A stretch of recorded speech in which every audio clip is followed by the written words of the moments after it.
Il y a des gens, des chrétiens qui, malgré leur statut de chrétiens, ils n'ont jamais le sentiment d'être exaucés après avoir tenu un moment de prière. Avez-vous déjà eu ces sentiments? Je peux vous avouer que je l'ai déjà connu aussi en tant que chrétien. Alors, dans ce moment, je vais vous parler de comment prier et vous pouvez vous sentir déchargé après la prière. C'est cela les sentiments d'exaucement. Il m'est arrivé de prier et sentir dans mon cœur le même fardeau, le même souci. Rappelez-vous, il est écrit, c'est Jésus qui parle. Venez vous tous qui êtes fatigués et chargés et je vous donnerai du repos.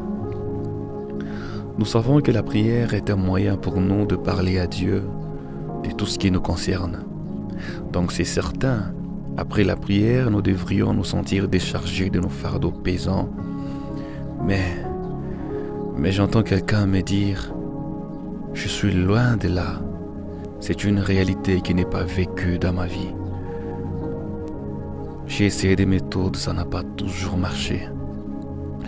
Oui, je comprends. Il m'est arrivé aussi de vivre cela à plusieurs reprises d'ailleurs. Je sais ce que ça fait que de prier et ne sentir rien de rassurant après. J'ai néanmoins un secret et j'aimerais te le partager. J'aurais bien aimé le connaître dès le premier pas dans ma marche chrétienne. Beaucoup de gens prient. Je vais dire tout le monde prie. Mais très peu de gens connaissent ces secrets. Mon frère, ma sœur, si tu écoutes ces messages pour passer à l'étape prochaine, je te dirais que le secret dans la prière pour ne pas sentir après les mêmes fardeaux, c'est apprendre à être ouvert et faire de prières sincères. Le psalmiste David dit quelque chose dans Psaume 18, le verset 6. Il dit, « Dans ma détresse, j'ai invoqué l'Éternel. J'ai crié à mon Dieu de son palais. Il a entendu ma voix et mon cri est parvenu devant lui à ses oreilles. » La chose qui me frappe d'étonnement ici, c'est l'assurance avec laquelle il parle de lui dans ces versets. C'est un homme qui n'allait pas devant Dieu en se voilant la face. C'est cela le problème de plusieurs en ces temps. Les gens ont de vrais problèmes, mais ils ne prient pas à la dimension de leur douleur, de leur chagrin, bref. Ils ne prient pas seulement parce que leur problème est qu'ils cherchent même à flatter Dieu. La détresse poussait David à chercher l'Éternel dans la prière avec des cris. On ne crie pas dans son cœur. David dit, il a entendu ma voix. Mais ton problème, c'est que tu cherches à tout spiritualiser.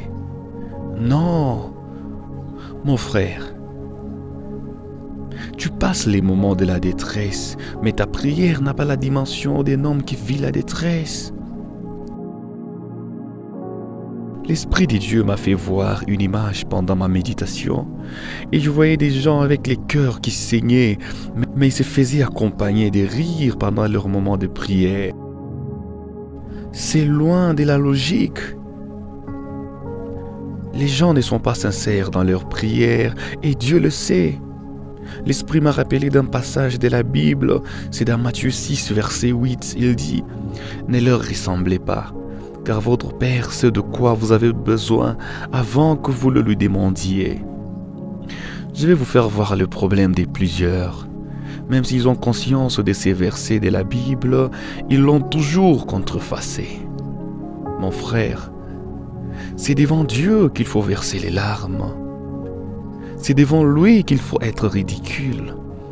Ne souffrez pas du problème cardiaque comme vous demandez à Dieu le visa. Vous aurez les visas, puis vous n'en jouirez jamais. Et Dieu est surpris, même fatigué de voir s'approcher de lui les gens avec des problèmes de la tête, mais qui demandent autre chose. Faites des prières sincères Faites des prières sincères. Faites des prières sincères. Dites, Seigneur, je suis mauvais et méchant. J'ai besoin que tu m'échanges, sinon je ferai des dégâts dans ma famille, dans notre communauté. Quand j'ai découvert ceci, ma vie de prière a changé parce que j'ai appris à m'approcher de Dieu avec mon âme. Puisque s'il n'y a pas lui pour me guérir, personne d'autre ne me guérira. Avec tout ce qui te fait manquer la paix, mon frère et ma sœur, vas-y au trône de Dieu et sois ouvert et apprends à faire de prières sincères. C'est à ce niveau que tu peux avoir un soulagement après ta prière. J'aimerais prier pour toi. Esprit de vie, Esprit de Dieu, c'est toi qui occasionnes toutes choses. Et pendant ces temps, je prie pour mon frère et ma sœur. Que tout obstacle à sa vie de prière soit décloué maintenant au nom de Jésus-Christ. Tu m'as confié cette responsabilité aujourd'hui, alors Seigneur guéris, Seigneur purifie, Seigneur délivre par ta main puissante au nom de Jésus. Si ce message a été une bénédiction pour toi, partage-les autour de toi. Il y a quelqu'un qui n'attend que ça pour changer de vie, alors sois un canal de bénédiction pour quelqu'un en lui partageant ces messages. Et ta récompense sera certaine. Que Dieu vous bénisse.